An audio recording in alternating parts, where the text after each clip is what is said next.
R you ready for exam? তোর তো এক্সামের বন্যা বয়ে যাচ্ছে রে। হ্যাঁ, এক্সামের পর এক্সাম। এর আশীর্বাদ নিয়ে যান যে ড্যাডি আমাকে আশীর্বাদ করো, আমি ক্যারাটেতে যাতে ফার্স্ট হয়ে আসে। এই দেয়ালে ধাক্কা লাগবে ব্যাগটা। ক্যারেটার দেবতা কে? বেলকে প্রণাম করেছিস? ড্যাডিকে প্রণাম করে যা। তোর ড্যাডি এত পালোয়ান, ড্যাডিকে একটু প্রণাম করে যা। প্রণাম কর ড্যাডিকে। ওরকম করে কেউ প্রণাম করে না ভগবান, পায়ে হাত দিয়ে প্রণাম করতে হয়। টাটা। তুই আর দৌড়াবি না, আর পরীক্ষা হয়ে গেলে সোজা বাড়ি। Hey guys, welcome back to my channel. Good morning. Tweety গেল এখন এক্সাম দিতে, আর ক্যারাটে এক্সাম, আর প্রান্তিক গেল বাজারে।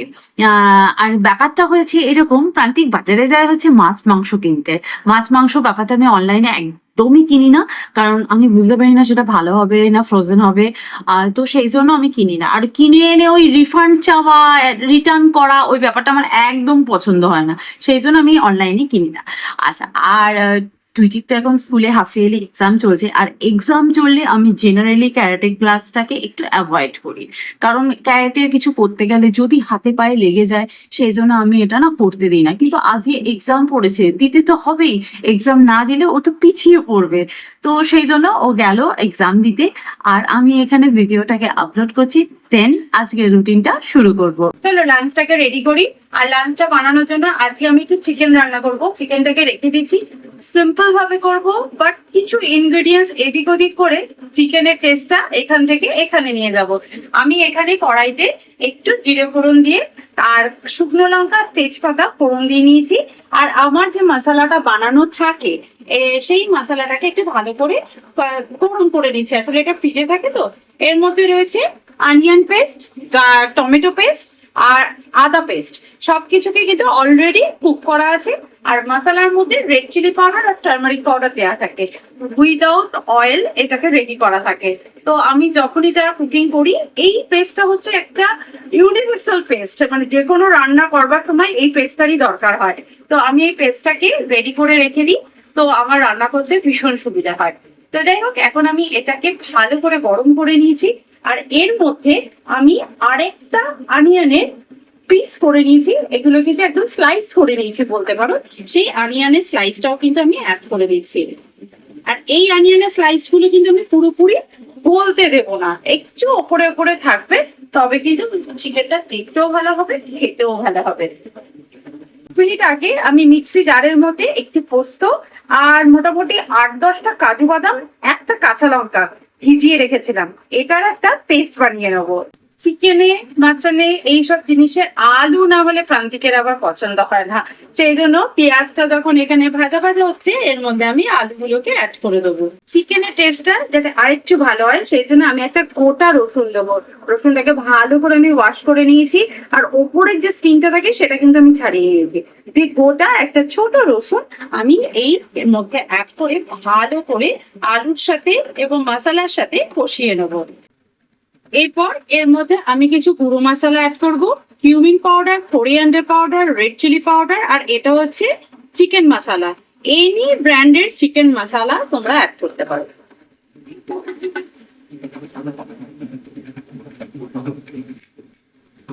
মশলাটা যাতে পুড়ে না যায়, তার আগেই আমি এই যে পেস্টটা বানিয়ে রেখেছিলাম, সেই পেস্টটাকেও অ্যাড করে দেবো। এর সাথে একটুখানি আমি জল অ্যাড করবো যাতে মশলাটা পুড়ে না যায়। দেন খুব ভালো করে আমি মশলাটাকে মিক্স করে নেবো। মশলাটা কিন্তু বেশ ভালো করে কষানো হয়ে গেছে, আর আমি এই সমস্ত জিনিস ইনগ্রেডিয়েন্টস গুলো জোগাড় করার আগে আমি চিকেনটাকে কিন্তু দই আর একটুখানি নুন দিয়ে কিন্তু ম্যারিনেট করে রেখে দিয়েছিলাম। আর দেখতেই পাচ্ছ চিকেনটা খুব সফট হয়ে গেছে, আর এখানে মশলাও রেডি হয়ে গেছে। এরপর আমি চিকেনটাকে এর মধ্যে অ্যাড করে দেবো। এতে অলরেডি অ্যাড করেছি, আর দুটো কাঁচা লঙ্কা গোটা আমি অ্যাড করলাম অ্যাজ পার টেস্ট, এবং সবকিছুকে খুব ভালো করে আমি কষিয়ে নেবো। আর গ্যাসের ফ্লেমটা কিন্তু মিডিয়াম ফ্লেমেই রাখবো। দেন আমি ভালো করে কষিয়ে নিয়ে চিকেনটাকে সম্পূর্ণভাবে সেদ্ধ হওয়ার জন্য রেখে দেবো। এরপর চিকেনটাকে আমি জাস্ট কভার করে রেখে দেবো। মোটামুটি আমার আর কোনো কাজ নেই। এইটাকে আমি রান্না করছি একটা ভারী স্টেনলেস স্টিল কড়াইয়ে, মিডিয়াম ফ্লেমে রেখেছি গ্যাসটা। আর 15-20 মিনিট আমি এভাবে রেখে দেবো। মাঝে মাঝে এসে শুধু একবার নাড়াচাড়া করবো, না জল অ্যাড করবো না কোনো মশলা অ্যাড করবো। ঠিক এইভাবেই দমে চিকেনটা হতে দেবো।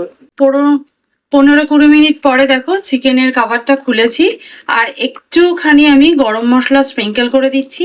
আর চিকেন কিন্তু সম্পূর্ণভাবে সেদ্ধ হয়ে গেছে, একটু গরম মশলাটা আমি স্প্রিঙ্কেল করে দিয়ে একটু মিক্স করে দিচ্ছি।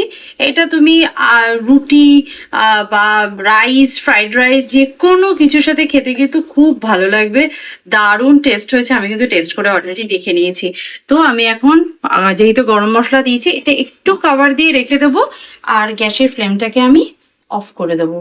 এইভাবে 10 মিনিট মতো থাক, তারপর আমি সার্ভিং বোলের মধ্যে মুভ করে নেবো। তো চলো, আমার চিকেন একদম রেডি হয়ে গেছে। এবার ঘরের বাকি কাজকর্ম সেরে স্নানটা সেরে আসি। কি পেয়েছিস? কেমন পরীক্ষা হলে দেখি এইসব খেতে দিয়েছে, আনহেলদি খাবার। বাবা, পুরো জাঙ্ক ফুড পেয়েছি। বেল্ট মাটিতে, মাথায় রাখ। হ্যাঁ, এবার গ্রিন বেল্টে মুভ হয়ে গেলি তো, সিনিয়র হয়ে গেছিস। যাবে তাড়াতাড়ি হাত মুখ, ফলটা খেয়ে, হাতটা ধুয়ে ফলটা খেয়ে নে। আর কি আছে ওর মধ্যে? আর কিছু নেই, এটাও তো ফল। এটা ফল, এর মধ্যে দুনিয়ার সুগার দেখবি। এর পিছনে আছে বাবার কি চকচকে লেখা, চোখেও পড়ছে না দেখে বলছি আমি তোকে। এই এনার্জি ড্রিঙ্ক সুগারে ভরা, আর এগুলো একদম খাবি না, এগুলো একদম না। না না না, দুধ তেরি না, এ আমি ফেলে দেবো। সব বন্ধুরা খাক গে ক্যানটা। সবাই বিষ খেলে তুইও বিষ খাবি? আমি এই ক্যানটাকে, খাবারটা ফেলে দিয়ে আমি এই ক্যানটাকে গাছ লাগাবো। সুন্দর গোল্ডেন কালার আছে। আবার তা না তো আবার কি, ম্যাঙ্গো গাছ গজাবে। আমি ম্যাঙ্গো গাছই লাগাবো। আর ওটা কি দিয়েছে দেখি? বিস্কুট। এটা তো ফেলা যাবে না। ফেলা যাবে না বাবা। ঠিক আছে, খুব ভালো হয়েছে। যাও, এটাও সুগারে ভরা। এটা হচ্ছে তুই সপ্তাহে একটা করে খাবি। হ্যাঁ হ্যাঁ।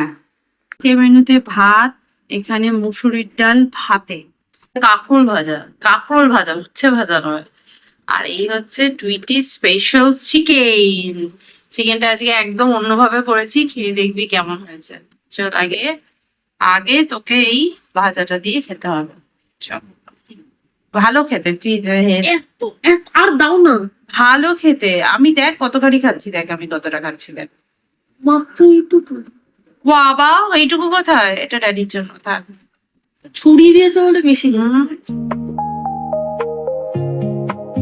Good evening everyone. চাটা খাওয়া হয়ে গেছে অনেকক্ষণ আগে, আর আমি কিছু গ্রসারি অর্ডার করেছিলাম, তো গ্রসারি গুলো যত জায়গায় রেখে দিই। একটু পেয়ারা নিয়েছি, পেয়ারা কাপ, আর তার সাথে শসা, আপনারা স্যালাড খাওয়ার জন্য। আর তার সাথে রয়েছে একটা পাউরুটি, কালকে যদি দুইটি টিফিনে স্যান্ডউইচ নিয়ে যেতে চাই সেই জন্য। একটা পনির, আর তার সাথে আনিয়েছি সেসেমি সিডস, আর তার সাথে নিয়েছি চা। অ্যাকচুয়ালি আমি তো দার্জিলিং থেকে প্রচুর ফ্লেভারওয়ালা চা এনেছি, কিন্তু এই টাটা টি গোল্ডটাই আমি জেনারেলি ইউজ করি চায়ের কালার আনার জন্য। আর টাটা টি গোল্ড এখন আউট অফ স্টক, এই জন্য টাটা এই অগ্নি চাটা আনলাম। অগ্নি চাটা ভালোই চায়ের কালার আসে। চায়ের যদি কালারটা না হয়, স্পেশালি দুধ দেওয়া চাতে, তাহলে সেই চা খাওয়ার এনার্জিটা পাওয়া যায় না। তো যাই হোক, আর ফ্লেভারের জন্য তো আমার কাছ থেকে দার্জিলিং থেকে আনা অনেকগুলো চায়ের প্যাকেট আছে। তো যাই হোক, চাটা তো খাওয়া হয়ে গেছে আমাদের। এখন আমি ডিনারের একটু প্রিপারেশন করে রাখি, কারণ ডিনারে আজকে আমার কিছু সেরকম বানানো নেই, কারণ চিকেন তো করাই আছে। আর শুধুমাত্র বানাবো হচ্ছে রুটি, আর রুটির আটাটাও আমার মাখা আছে।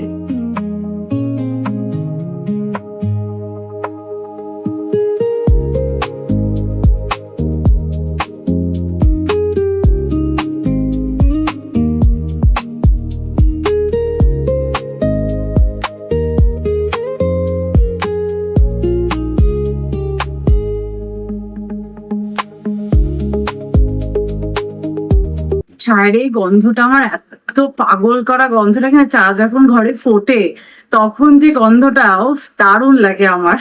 আমি মনে হয় চায়ের নেশায় একদম পাগল হয়ে গেছি। কালকে আমি যাচ্ছি যখন চা বানিয়ে নিয়ে গেছি, তো প্রান্তিক বলছে কলকাতার রাস্তায় তুমি যেখানে চাইবে চা পাবে। আমি বলছি হ্যাঁ পাবো, ওই ভাড়ে করে এইটুকু চা দেবে, আমার খেয়ে পোষাবে না, আমি একটু বড় কাপে খাওয়াটা পাতে। বলছে 2 কাপ খাবে তাহলে? আমি বলছি না আমার ঠিক আছে, আমি চা বানিয়ে দিয়ে যাচ্ছি। প্রান্তিক তখন বলছে কি যে, আমি বললাম তোমার জন্য নিচে। প্রান্তিক বলছে আমার অত নেশা নেই যে তোমার মতো খেতেই হবে। আমি বলছি বাবা আমার না খেলে মাথাটা কেমন ঝিমঝিম ঝিমঝিম করে। তিলটা এনেছি, একটু হাই প্রোটিন একটা এনার্জি খাবার বানাবো, স্ন্যাক্স বানাবো আর কি, সেই জন্য। আর আমি তিলটাকে এই জন্য ড্রাই রোস্ট করে নিচ্ছি। আয়রন কড়াইতে হালকা করে ড্রাই রোস্ট করে নিচ্ছি যাতে তিলটা বেশ মুচমুচে থাকে আর কি। গরম কড়াইয়ের মধ্যে আমি জাস্ট গুড়টা অ্যাড করেছি আর গুড়টা গলতে শুরু করে দিয়েছে। যাই হোক, এই গুড়টাকে আমি একদম মিডিয়াম আঁচে রেখে একটুখানি জাল দিয়ে নেবো। আর এই সময় না আমি একটুখানি জল অ্যাড করব যাতে গুড়টা তাড়াতাড়ি গলে যায়। দুধটাকে ভালো করে জাল দিয়ে নেবো এবং একতার টাইপের একটুখানি বানিয়ে নেবো, যাতে গুড়টা ভালো করে একতারের মতো হয়ে গেলে না, তাহলেই আমি এখানে এই তিলগুলোর মধ্যে আমি একটা বাইন্ডিং আনতে পারবো। আর দেখো তিলগুলোকে আমি ভালো করে রোস্ট করে নিয়েছি আর এই পাত্রের মধ্যে শিফট করে নিয়েছি। দুধটাকে খুব সুন্দর করে জাল দিয়ে নিয়েছি আর এখন একটা দারুণ গন্ধ বেরোচ্ছে।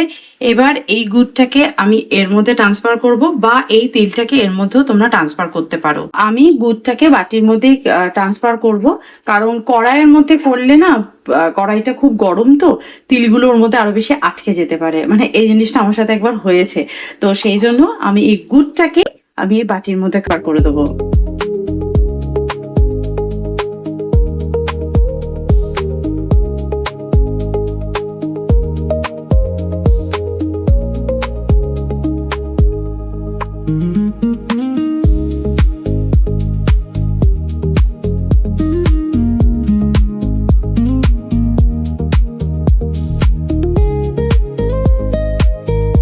এগুলো কিন্তু খুব সুন্দর বাইন্ডিং হয়েছে, মানে একদম ছেড়ে যাচ্ছে না, একদম টাইট হয়ে রয়েছে, কত সুন্দর দেখতে হয়েছে দেখো, বেশ ভালো হয়েছে। তোমরা যদি চাও তো পাতলা করে প্লেটে ঘি মাখিয়েও ছড়িয়ে রাখতে পারো, তাহলে ফ্ল্যাট হয়ে যাবে জিনিসগুলো।